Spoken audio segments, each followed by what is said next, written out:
今日分享呢個主題，喺屋企點香會唔會招引靈體？呢個問題已經困擾咗好多人。有一啲人講夜晚唔可以點香，有一啲講喺屋企點香會招引靈體入屋企。究竟點香會唔會招引靈體？俾5秒時間你哋思考一下，究竟會唔會？答案係冇任何關係。點解會咁講呢？因為裝香唔係俾靈體食啊，神明唔係食香啊，神明係唔需要食香噶。點解裝香會招引靈體？係因為你發送咗一啲唔好嘅信息出去，例如追求神通啦，亂去拜神啦，喺出邊去寺廟亂拜神，求財、求桃花、求事業順順利利，亂去拜神，亂去寺廟拜神，去咗一啲唔好嘅寺廟拜神，咁就會有靈體喺屋企啦，跟住你啦，跟住你返屋企啦。同你點香唔點香，喺屋企點香唔點香係冇任何關係，因為你屋企已經有靈體喺度啦。喺屋企點香係唔會招引靈體嘅，除非你屋企本身就已經有靈體喺屋企。喺屋企點香係唔會招引靈體，但係如果你喺屋企點香，最好點一啲檀香啦、沉香啦，會比較好啲，因為呢兩種香可以幫助屋企增加正能量，可以淨化屋企。你唔好點埋嗰啲奇奇怪怪嘅香，咁就得啦。有啲人講話夜晚唔可以裝香，其實呢個係錯誤。我平時喺出邊做嘢或者夜晚返到屋企7、8點，我返到屋企，我都會裝香俾啲屋企啲神明，同佢報告我返咗嚟啦，打招呼 ，hello。其實裝香用頭就係咁樣，你裝香係純粹同神明連結一種心意，裝香唔會招陰。裝香會招陰係因為你屋企本身就有隻嘢喺度，本身就有靈魂喺度，本身就有靈體喺度，所以你聽人講裝香會招陰靈，就係咁解啦。你只需要平時保持正念，唔好諗埋啲奇奇怪怪嘢，尤其是裝香嗰陣時，唔好求神明保佑我發達，保佑我順順利利，事業順順利利。最緊要你裝香嗰陣時唔好亂講嘢，喺屋企裝香嗰陣時，同埋喺出邊去寺廟拜神嗰陣時，唔好亂講嘢，唔好同啲神明講保佑我發達，保佑我財運亨通，大富大貴，保佑。你覺得有冇用啊？嗱，如果求神拜佛，叫啲神明保佑你，保佑你發達，保佑你財運亨通，你估神明會幫助你啊？每一年觀音開庫都會有好多人過去燒嘢，求神拜佛，求觀音開財庫俾你。你哋覺得有冇用啊？你覺得觀音會唔會幫助你財富啊？你哋覺得會唔會？有嘅，觀音菩薩，你大把財富啊，俾啲財富我。你拜完神之後啦，放完生果，燒完壽金，俾觀音菩薩啦。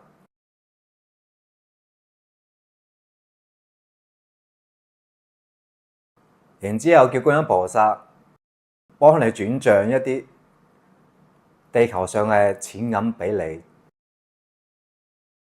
你覺得觀音菩薩會唔會幫助你財運？你燒完壽金俾佢之後啦，叫佢換真錢俾你，你估觀音菩薩肯唔肯啊？觀音菩薩唔會直接幫你㗎，唔會直接幫你財運㗎。如果你撞邪，你去求觀音菩薩，觀音菩薩會幫你。如果你磁場差，觀音菩薩會幫你提升你正能量，幫你加持正能量，幫你加持。但係你要追求財富呢樣嘢，觀音菩薩唔會幫你㗎，要靠你自己，因為呢樣嘢係你自己人生功課，係你自己課題。觀音菩薩只可以幫助你增強你能量，佢幫你增強能量之後啦，會指點一條路俾你行，你要你自己行落去，唔係觀音菩薩幫你行。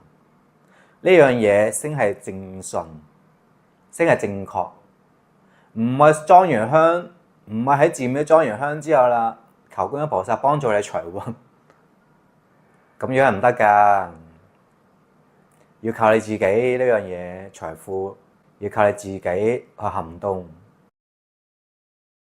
好多人去拜神，求觀音菩薩保佑財富好啲，多啲錢。最後過咗一排唔見有成果，又喺度怪觀音菩薩唔保佑你。其實你咁樣心態係唔好嘅。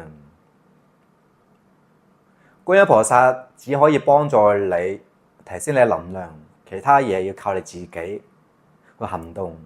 唔好樣樣嘢交俾觀音菩薩，唔好交俾啲神明。神明只係負責指引你一個方向，要靠你自己行動。唔好樣樣嘢交俾神明。神明其實有時候會覺得好無形，將不勞而獲嘅嘢交俾啲神明，叫神明保佑你。呢樣嘢唔好㗎，其實你哋最好唔好亂去一啲寺廟，尤其是係陰廟。你哋千祈唔好亂去求財，唔好求姻緣，唔好求財，唔好求身體健康，因為你唔知道你去呢間寺廟係正係邪，因為寺廟都有分陰廟同正廟。如果你去正廟求財，正神只可以幫助你提升你能量，唔會直接幫你財運。但係你去一啲陰廟，佢可能會幫你，但係要還啲乜嘢呢？ I don't know， 我不知道，要睇佢想你還咩啦。就好似我二家姐之前去一間陰廟求財，我咪幫佢處理之前，連續幾個月都好黑仔，因為有隻紅色鬼跟住佢，影響佢運程，又賺唔到錢，同啲子女有問題，仲會影響佢身體有問題。我咪幫佢處理之前，佢運程一直都係咁樣，連續2個幾月都係咁樣。我幫完佢之後啦，處理完，佢啲運程先至恢復翻正常。通常有靈體影響你，會影響你運程，影響你身體健康，影響你情緒起伏好大，會影響你思想會好混亂。因為佢聽人講呢間寺廟好靈，有求必應，所以我二家姐去呢間寺廟求財啦。求唔到財不但止，仲要有招惹一隻紅色等級嘅靈體跟住佢。呢隻紅色靈體冇諗住傷害佢，只不過係跟佢出嚟玩，但係會吸你人氣，佢會吸我二家姐陽氣，佢冇傷害佢。所以我唔建議你哋亂去一啲寺廟求財、求姻緣，唔好求。如果你正正經經中意拜神嘅，去啲寺廟拜下神冇乜所謂，但係你唔好求。神水落過去打下招呼冇乜所謂嘅，但係你唔好求啦。如果你求，可能會發生咩事我唔知㗎。如果你亂去寺廟拜神撞邪，你好彩嘅遇到一個貴人幫助你，幫你處理。如果你唔好彩咧，遇唔到貴人幫助你驅走呢隻靈體，咁你運程一路差落去嘅喎。就算你八字幾好運，都會停止，因為俾靈體跟住，俾靈體影響，屬於外圍影響因素，八字係睇唔到出嚟嘅。就好似我二家姐佢撞邪，有隻紅色嘢跟住佢，個八字係睇唔到嘅。要睇到佢真人，所以八字唔係所有嘢都可以睇到，因為撞邪呢樣嘢屬於外圍因素影響。就算你八字運程幾好，都係冇用，會停止運作。所以我今日解答呢個問題，喺屋企裝香會唔會招陰靈？其實唔會嘅，你只需要保持正念，同埋打坐嗰陣時，唔好成日諗住有神通，打完咗之後啦，我要得到啦，我要有神通啦。如果你有呢個思想，如果你有呢個功能，你發送咗一個唔好嘅頻率出去，側邊嗰啲靈體會收到，就會入你屋企，會黐住你。所以如果你哋平時有打開咗呢啲人，保持正念，保持平常心，唔好諗住有自己有神通，唔好諗住打完咗啦，我得到啦，有神通啦，有能力啦，唔好咁樣。因為有啲靈體知道你需要呢啲嘢，佢就會影響你。因為你想追求神通，唔好嘅靈體就會入屋企跟住你一齊修行。好聽啲叫修行啦，唔好聽即係以為你人氣。如果你俾靈體影響，你情緒會起伏好大，身體會好差，同埋你個頭腦咧會好混亂。所以如果你係打坐嘅人，我唔建議你哋諗埋呢啲神通啊，又話感應到乜嘢啊，有神明啊，有乜嘢乜嘢嗰啲，我建議你哋唔好諗啦。如果打坐嗰陣時，你哋最緊要保持平常心。如果想你打坐平穩啲，你可以裝一啲檀香或者沉香，可以幫助你增強你正能量，可以幫助你淨化屋企唔好嘅磁場。你點完香打坐啦，咁會好啲，會對你有幫助。但係最緊要你唔好諗住有神通就得啦，唔好諗住打完坐我得到，我有能力，有神通，你唔好咁樣諗呢啲嘢就得啦。你屋企自自然然就唔會有靈體跟住你。